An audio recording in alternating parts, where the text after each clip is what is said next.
Today I'm going to talk about one of my favorite things, and that is my livestock guardian dogs.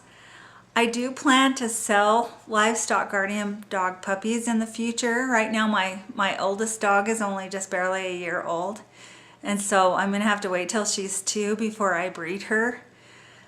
Livestock guardian dogs, particularly Great Pyrenees, they take 2 years to reach maturity, and so I'm going to wait to breed her until she's old enough. But I want to talk about Wells, Providence, Pyrenees, which is where I got my dogs. Tina Wells is the person that I bought my dogs from, and usually then I am an advocate of buying locally, but I couldn't find dogs in my area that I felt were socialized enough for my family. A lot of the dogs that I could find that were livestock guardian dogs had actually only lived with sheep. And since I have 19 grandchildren, I really needed to have dogs that were used to people. And so I searched online, and when I found Tina's site, then I contacted her and just started to learn a little bit more about Great Pyrenees. What you do when you are going to buy from Tina is you have to first fill out an application. She wants to know things about you, like what your experience with dogs are, what your expectations are. She wants to know about your home and whether or not you have the means to keep a dog safe and secure and also keep it out of trouble and also have enough money to afford food for it. Great Pyrenees eat a lot as puppies. I've noticed my dogs aren't eating near as much as they did when they were younger, actually. They've kind of cut back on the feed that I'm going through. But they do require quite an investment in just housing and food, just enough space for them. You have to have really good fences if they're going to be outside. Ragnarok is not an escape artist, but Freya is, and so it's taken us a lot of trouble to be able to keep her in. We have to really have secure fencing for her because she can get out of anything. Just even as a puppy, she could get out of just about anything we'd put her into. So we've gone to a little bit of an expense for that, just to be able to keep her in where she needs to be. Anyway, after your application is approved, then you get on Tina's waiting list, and what she'll do is she'll send out birth announcements when she has new puppies that are born, and it's kind of a first come first served basis. I actually purchased Ragnarok before Freya, even though he's younger. I was first on the waiting list because I was looking for a breeding dog. And so when it came time, what she does is she'll do like an aptitude test on the dogs when they're about 5 weeks old. And that will help her to be able to place them correctly for people, for what people want them and need them for. I wanted a guardian dog. Actually, I wanted 2 guardian dogs, but I wanted one that was to be a breeding male is what I was looking for first. And I wanted him to be a good guardian, but I also wanted him to be good with children and not be a danger to my children. That was the main thing I wanted. But anyway, so after she does the aptitude testing, then she contacts people in order of when they got their money in and their deposits and who's got first choice. And after one person's chosen, then she'll call the next and go on down the line until she's got most of her puppies placed.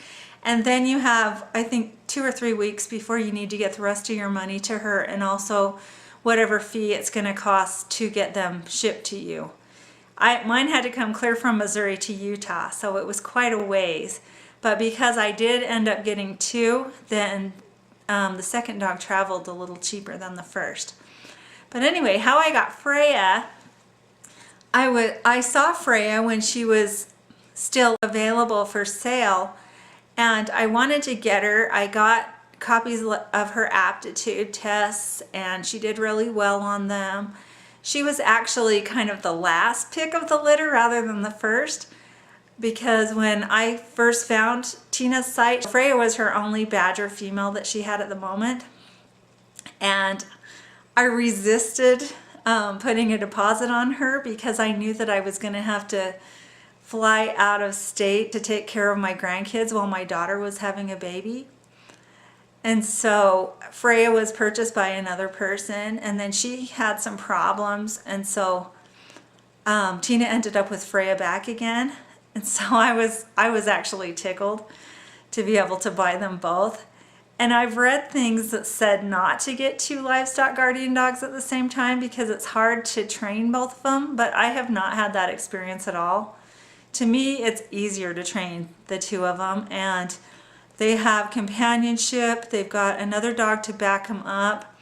The only problem that I've had with training that had to do with the 2 of them is things like if I had one of them that I was trying to train and the other one starts barking for some reason, say there's a stray dog that's near the fence or they see a person out in some other field, one starts barking, the other one instantly wants to run to their aid. They back each other up, they're great, and they work together, and so that's the only problem that I've had. The thing that I think that's been good about it, I've had to work way more with Freya than I did with Ragnarok. Freya was older when I got her. She was 4 months old, and she already had a few bad habits that I didn't like. She liked to jump on people, and that's not that bad when you're only a little puppy, but as you get to be a great big 100-pound dog, then it's worse. And where she's already eye to eye to my grandchildren, if she puts her paws up on their shoulders, it's going to knock them down. And so as soon as I got her, I started training her not to jump on people. And because of that, Ragnarok hasn't had any problems at all. Anytime Freya would start to jump on people, then, you know, she'd get scolded and he'd go lay down because he didn't want to get in trouble too. And that's just the kind of pup he's been. He's watched whatever she got in trouble for and tried not to do it. And so it's made training him just remarkably easy.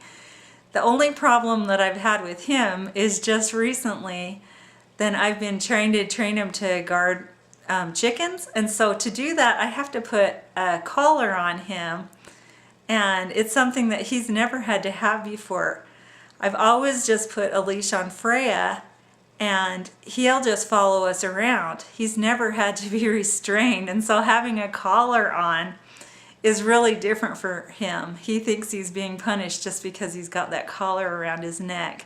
So I need to do a little more training with him and just take him for some walks and give him a good experience with the collar before I continue his training in the chicken coop, because it's not going to hurt him to lose a few weeks of that training to be able to get used to that collar and not feel like it's a punishment to be put in that chicken coop. We want that to be a good experience too. But anyway, after you've chosen your pup and you've gotten it delivered, that isn't where the support with Tina Wells stops. She is available all the time. I can email her anytime with any questions that I have. She has 3 Facebook pages. She has one that is her personal page that is Tina Wells. She has Wells Providence Pyrenees Facebook page, and then she also has a private group page that is called Friends Who Love Wells Providence. And on that page, people can post any pictures that they want of their dogs and ask any questions that they have. A lot of times other members will answer the questions, but Tina interacts with that site on a daily basis. And so if we start going astray and leading each other astray, she's right there to correct us and help us get back on the right track. Not all of us have the same experiences as each other. I personally like to hear my dogs barking at night. I know that if I can hear the dogs barking, then the coyotes aren't in my field.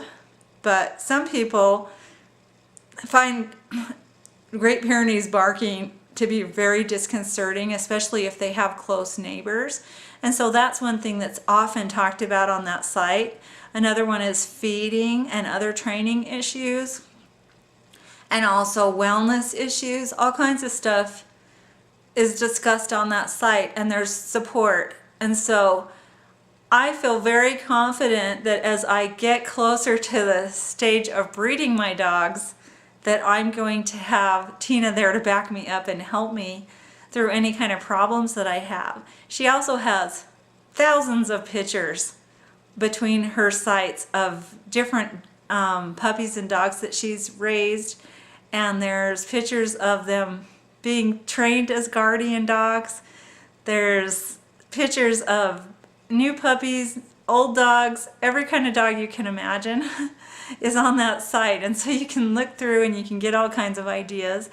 Also, if someone asks a question on there, a lot of times she has articles that she can repost. If you search through the site, you can find almost any kind of information that you need, but she'll repost them just so that we have them fresh at the top of the screen and can find them easier if there's something that someone's having an issue with. She is very dedicated to her dogs.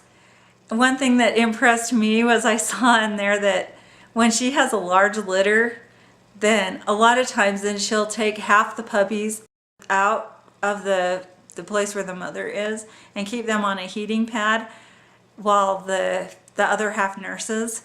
And then she'll switch them back like every 2 hours. And that takes a lot of dedication. And they've had a lot of handling by the time they get to people like me. So I was very, very happy with these dogs from the minute that I got them. And I know that if there's any problems that I have, then I can contact Tina and she'll help me address it. Another thing that she does is she takes in rescues, and a lot of times she'll have older dogs that need to be adopted. And so if that's something that you're looking for, that's not really a way to breed and sell dogs, which is what this is really supposed to be about. But if you are looking just for a livestock guardian dog, she has contacts with people that are unable to keep their dogs for different reasons because of having to sell their home, and maybe they have 4 dogs and they can only take 1.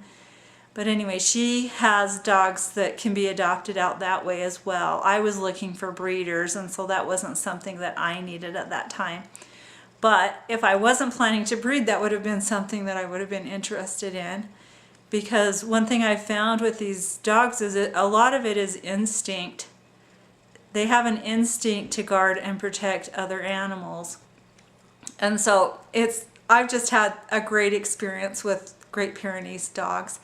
And I think that it's going to be fun to sell them.